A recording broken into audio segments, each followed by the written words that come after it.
Hi, hello. I'm just getting ready to go to the train station because I will be leaving for Kassel because the Wollfest is happening tomorrow. It is currently Friday. We're going to be staying the night in Kassel, heading to the Wollfest, and then heading home straight after when we're like fully done and our brains are wiped out and we cannot look anymore. I'm gonna show you my train outfit.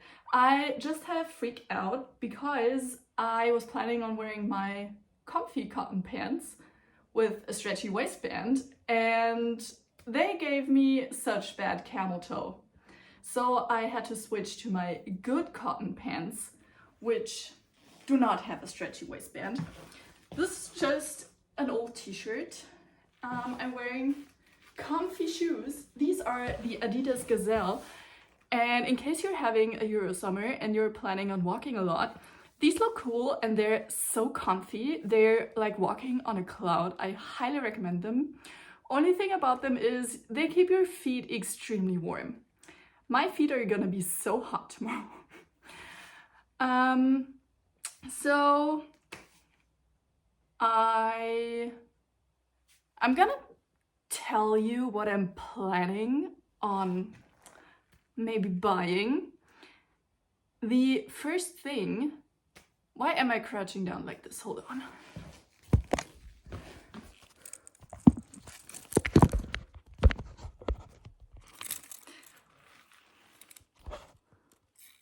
This feels like it would be too high, but oh well.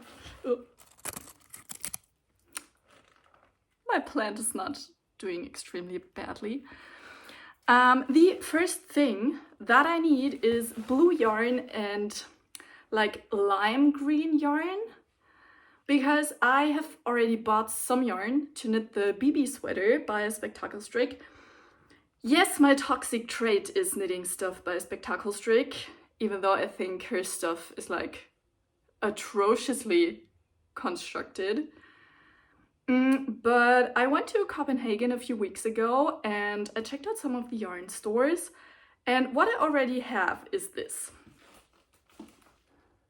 We have some Gepard, my soft one, Gepard Kizeta, Gepard All Day Organic, and Rosa Pomar Beruska. I think this is the most beautiful like sea foam green. I love it.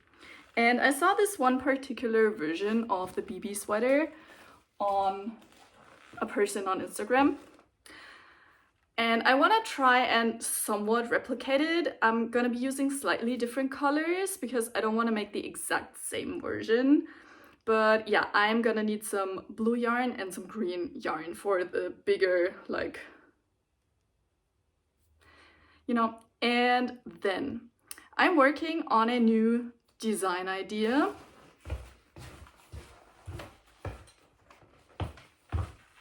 Gonna show you a sneak peek so you don't steal it. That. And I'm gonna need one regular yarn and one fluffy yarn, probably like DK worsted weight. So I'm gonna be looking for that. And if the opportunity arises to not be poor after I'm done, I might also get yarn for a second version of my sweaty season sweater, which also is the thing that I'm taking as my whip. It is in my bag right now and I'm gonna have to run now to catch my train, but I'm gonna be seeing you later.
So here I'm showing you my outfit for the day, said Adidas shoes and a skirt.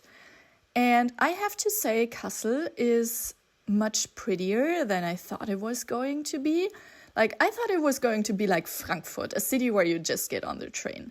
Then we had breakfast and then we headed onto like the festival grounds.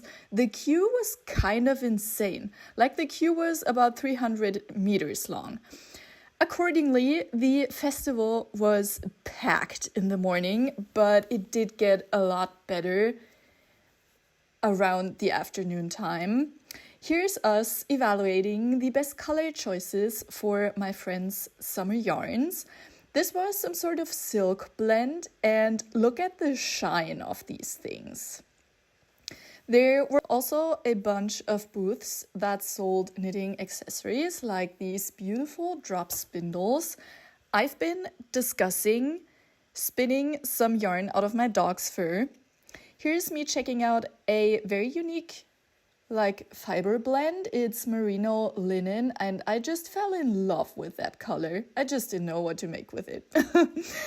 There was also a big outside part of the festival. There were all sorts of booths and vendors tucked into these colonnades, which was very nice. I also thought that some of them had really funny decorations. And here's me checking out some sock yarn that I'm not gonna buy. I was really drawn to that grayish blue speckled kind of skein, but I'm not gonna be making any socks, so I stopped myself. There was also a booth that sold handmade buttons. Look how beautiful they are. Like little cats and the frog one, and also beetles and dogs. They put one of their buttons on this bow, which I thought was so cute, but a little too girly for me. We also loved that cardigan with the applied I-cord edge. We were wondering how that was done. And here's me thinking whether I'm gonna be suiting that neon yellow-greenish color. Also a skein of yarn that reminded me of Lover, which I also did not buy because I do not knit socks. Maybe I'll have to start. This is a German hand dyer from Berlin. And I've just been in love with that colorway ever since I saw it. And after we were done at the yarn festival, we just sat at the train station at an ice cream shop at a cafe and had some iced coffees and decompressed and stared into the void, because our eyes were not working anymore. Aber ich muss sagen, ich hätte schon richtig Bock auf Zürich. Wenn man nur einen Tag geht. Voll. Vor allem, wenn du ein Ticket hast, oder die dich, ist ja mega.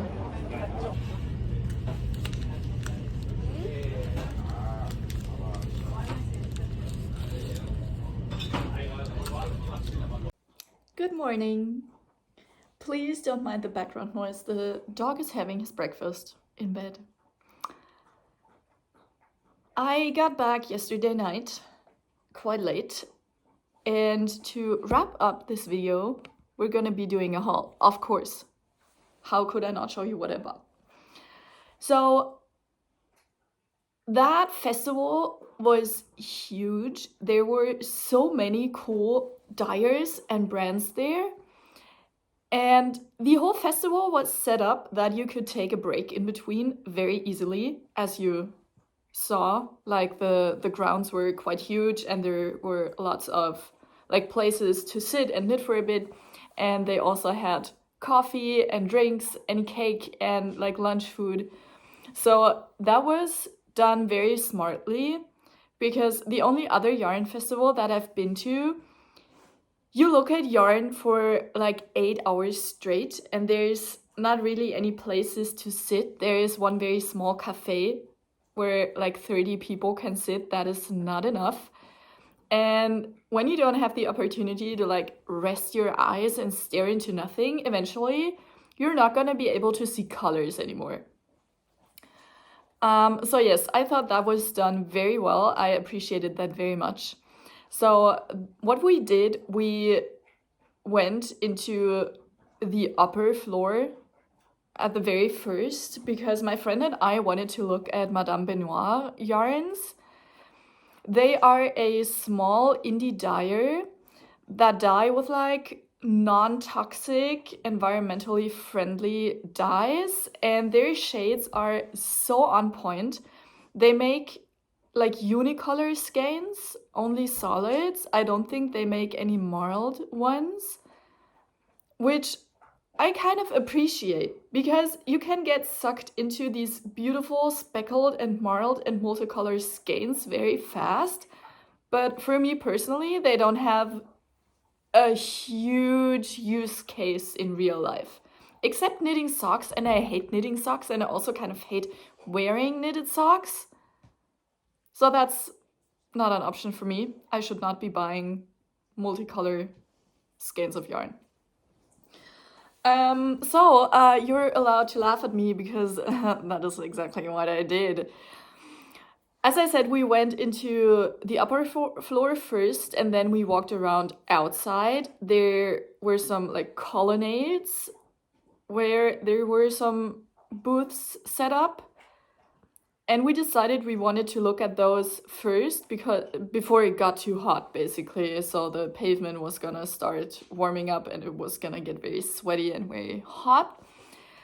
And the first full walk around that we did, we just had a look what was available. And then we decided to narrow in and really look for the specific things that we wanted. And during that like second full walk around, I was looking at a sale box with discounted skeins that they only had single skeins of. And I found this one skein that spoke to my soul. Like it said something in a language that I wasn't able to understand, but I knew I had to have it. This is it.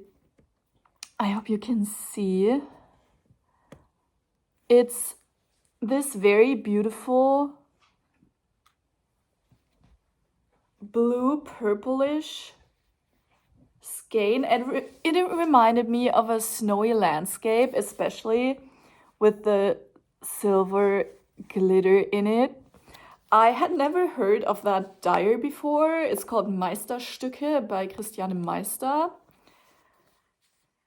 Pretty sure it's a small brand just from central Germany. And the colorway is called Blue Spirit. This is a DK weight because I don't fuck with fingering.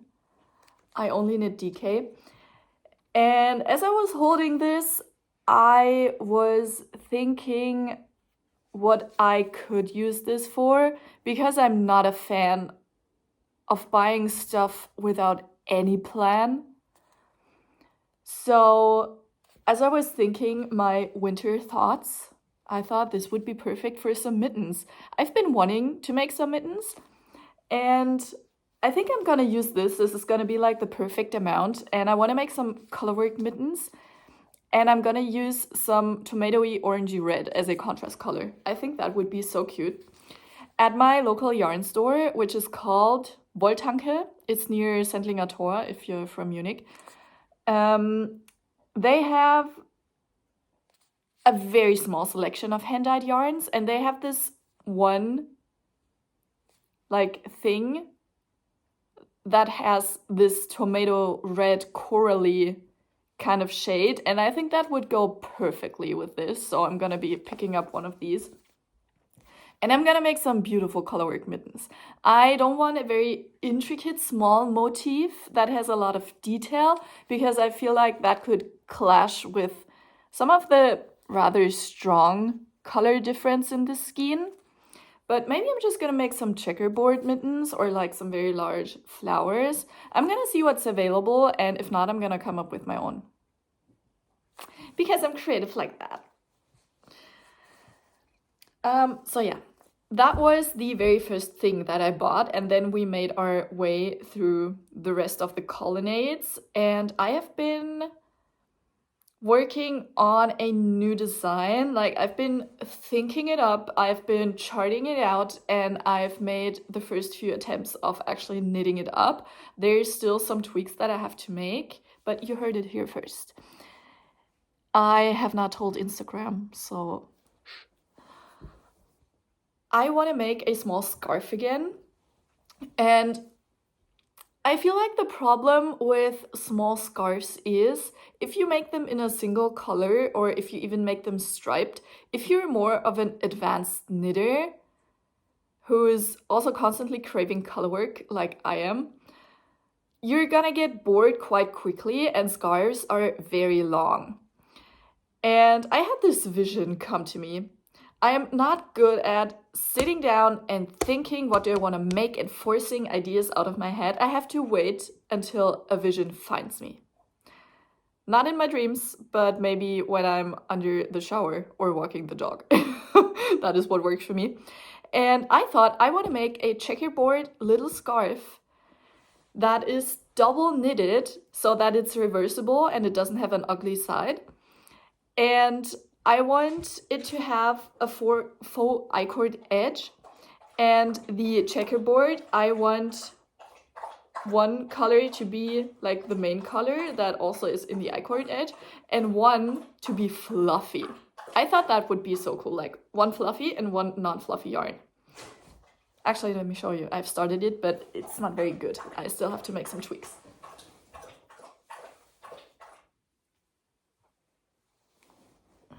So, like this. Like, I know, it still doesn't look very good. That's what I'm still working on. Ooh, hoppala. So yes. And I wanted to find colors for a second sample. I'm gonna be using scraps for the first sample, because I thought making the fluffy checkers in multiple colors could be very fun. And I wanted to find one solid fluffy color and one solid non-fluffy color at the festival, and I found the fluffy one. So I'm gonna be visiting my local yarn stores to find the non-fluffy color, but the fluffy one that I found is this. For some reason, I am extremely drawn to this like yellowish green neon healthy Chernobyl glow kind of shade. Like, look at it.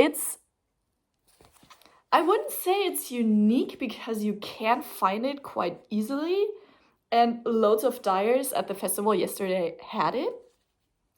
But I don't see this worn very often.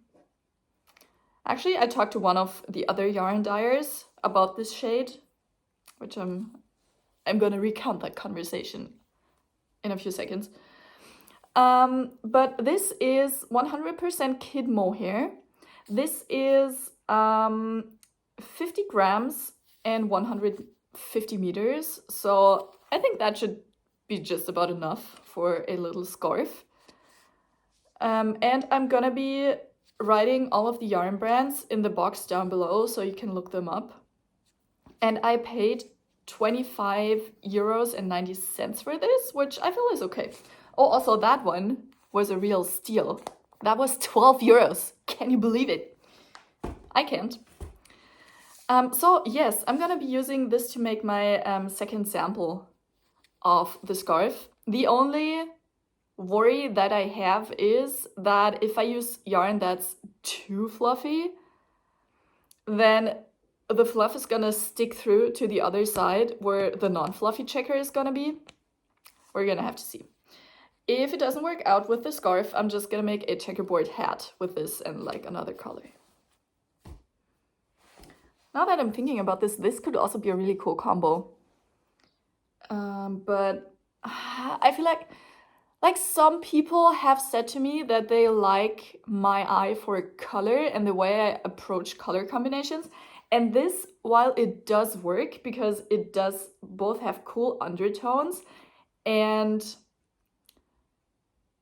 I don't even know to describe this. It works very well to the point that it is too obvious. You know what I mean? I want to find a counterpart to this that is less obvious. Then I have been dreaming up another design idea that I want to get into after I'm done with the scarf. I'm not sure if it's gonna work out timing-wise because it's gonna be another sweater and it's gonna be a Christmas sweater. So I would have to get started right now, actually. And with tech editing and testing and then releasing it in time for people to make it in time for Christmas. Not sure if that's gonna work out, but I want to make a Christmas sweater regardless of whether I'll be able to release it or not. So I was thinking I want to hold one of the like very thin, sparkly polyester threads in that sweater somewhere. And first I was thinking about Cremke Stellaris, and then I saw something that was so much better and also way cheaper. This is by Go Handmade Glitter Deluxe. I found this at the booth of a Polish dyer, and I don't think this is anything special. I think this is just very commercial. I'm pretty sure you can find this wherever you are in the world, at least like in Europe. And what I liked about this, I don't think you can see, like it's holographic. So it shines in a whole bunch of colors and not just in metallic gold like the Kremke. If you're into that, if you're more of a minimal kind of person, then I think the Kremke Stellaris is going to be perfect, but I like when there's a lot going on. So I picked that up. This was very cheap as well. I paid €7.90. And this should be enough for a full sweater. Like this has 60 grams and that is 3,600 meters. That is almost like a 5K if you were to run the length of that yarn. And then I picked up one last thing. So I showed you the yarn that I already had for the BB sweater. And I wanted a olivey, boogery kind of green. And I found something at the Knit Pro booth that was also hand-dyed, like commercially hand-dyed, not by a real artist or something. And that was too olivey for me. It was giving beige lady, and that is never what I'm looking for. No hate to any beige ladies though.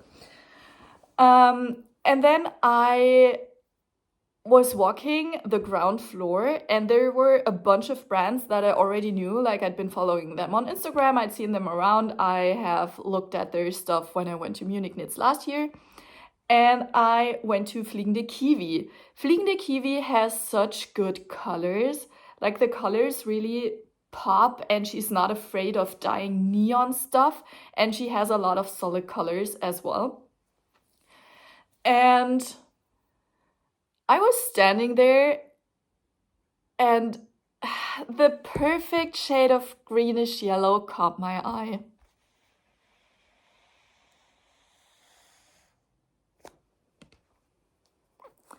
It's so good. I love it so much. The lighting is kind of shitty. I'm not sure why. But it's the most perfect shade. I love it so much, especially like there's 3 main colors in the BB sweater. Like the base color, I want to go with a beige. And the little devil on my shoulder has been telling me I should go and buy the Gepard vintage cashmere because it has a turtleneck and I want cashmere on my neck. So I think I'm gonna do that. Yeah, I think I am. My local yarn store carries it and I have looked at it, I've touched it, and it's very beautiful. So beige is gonna be the base color for my BB sweater.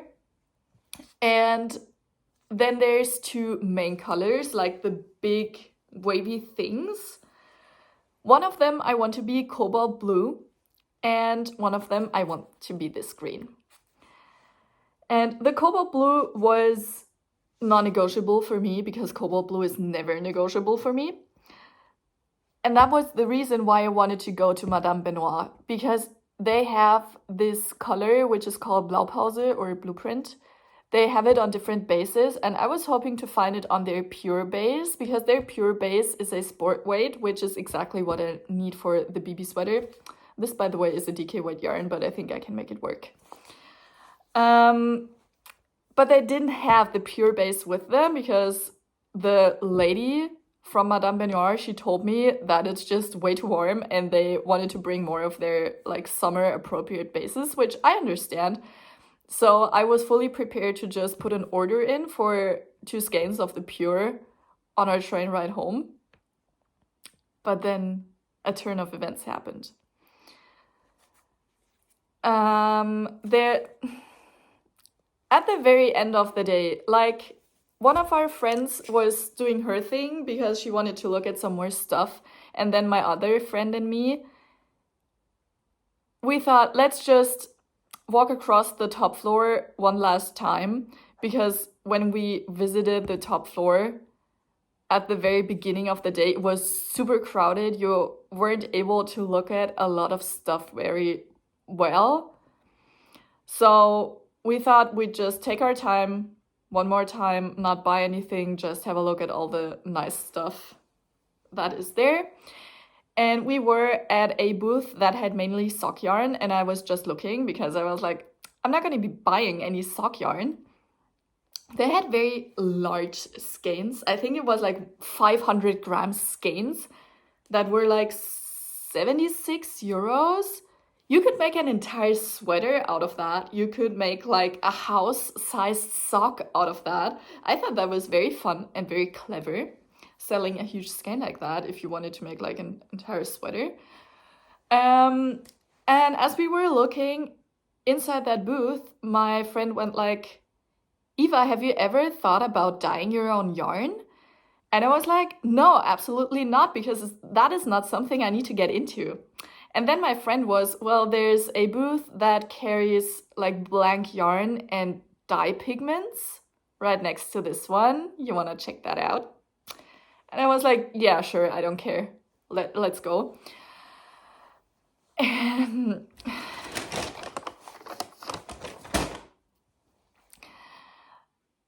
as I said, they had blank yarn in some rather interesting bases, and I was looking what kinds of bases they were, and one thing caught my eye. It was their base called Alpaca Sport.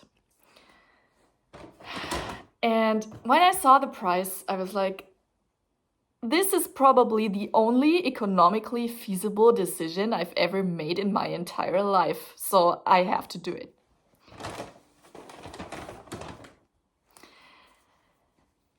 These 2 skeins of Alpaca Sport were the last ones. And that, like, the quantities that the BB sweater gives you are kind of mysterious. I don't like how they're written up. So they're written up like, I used Filcolana Saga, and 1 skein of 50 grams has 600 meters, and you're gonna need this many skeins of one color. Like, just tell us the meterage. I don't want to be looking at brands of yarn that I don't want to be using. Just tell us the freaking meterage. That makes me mad. So I only could go by my gut feeling because I'm not doing math when I'm out and about. So this is 100 grams of sport weight alpaca yarn, and 100 grams have 300 meters, and I feel like 600 meters is just gonna be enough for the second main color. And they had 600 meters left. So I thought to myself, it would be a crime if I do not pick this up, because one of these skeins, they cost 10 euros 49. That is cheap. That is almost free. Yeah, I usually am not a fan of alpaca, but this is 50% alpaca and 50% merino, so I'm pretty sure it's gonna be fine. Also, I was at another booth that had like homegrown alpaca yarn, like they raised their alpacas in Germany and the yarn is spun by a German mill. And I was talking to the man about my BB sweater and he was like, well, if you have sheep yarn and you're gonna now put alpaca yarn into it, it might not work out. And then I was like, yeah, I don't give a shit about things like that. And he was like, oh. I think he was trying to warn me about a potential disaster, but I decided to not take his advice, which I might come to regret. Anyway, I got these two, and then unfortunately I found a dye pigment that matched exactly, which you're not going to be able to see. It's called Extreme Blue. It is acid dye, and I've never painted much in my life. I've never been learning a lot about color theory. I'm not very artistically inclined in that way.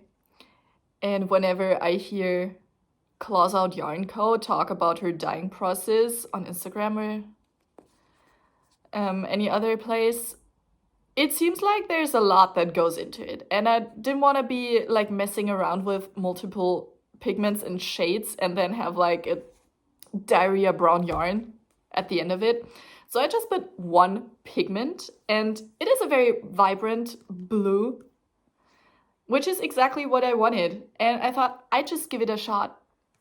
And then I also went onto Kleinanzeigen and wrote to a lady who was selling her cooking pot whether I could buy her pot off of her today for like 10 euros so I could get started on dyeing. Let me know if you want to see how my dyeing experiment goes. They also gave me some directions. The man was very nice. He explained to me everything quite in depth. I'm gonna be watching a few tutorials, but that's gonna be exciting. If it goes well, I might dabble a little more in dyeing. Like, I don't think selling my hand-dyed yarn would be feasible, but I have quite a few knitters in my life now. And just imagine someone gave you a hand-dyed personalized skein of yarn for Christmas. I think that would be so cute. So yeah, that is it. I hope you enjoyed this video. The lighting has gotten really bad. I'm sorry. I think there's rain about to come in. I hope you enjoyed this little glimpse into the Wollfestival Kassel. Let me know whether you have any yarn events planned in the future. Which yarn events are your favorite? Except Rhinebeck. I feel like Rhinebeck is very like Marmite. You either love it or hate it. And yeah, I hope you have a wonderful rest of your weekend or your day whenever you're watching this. Bye!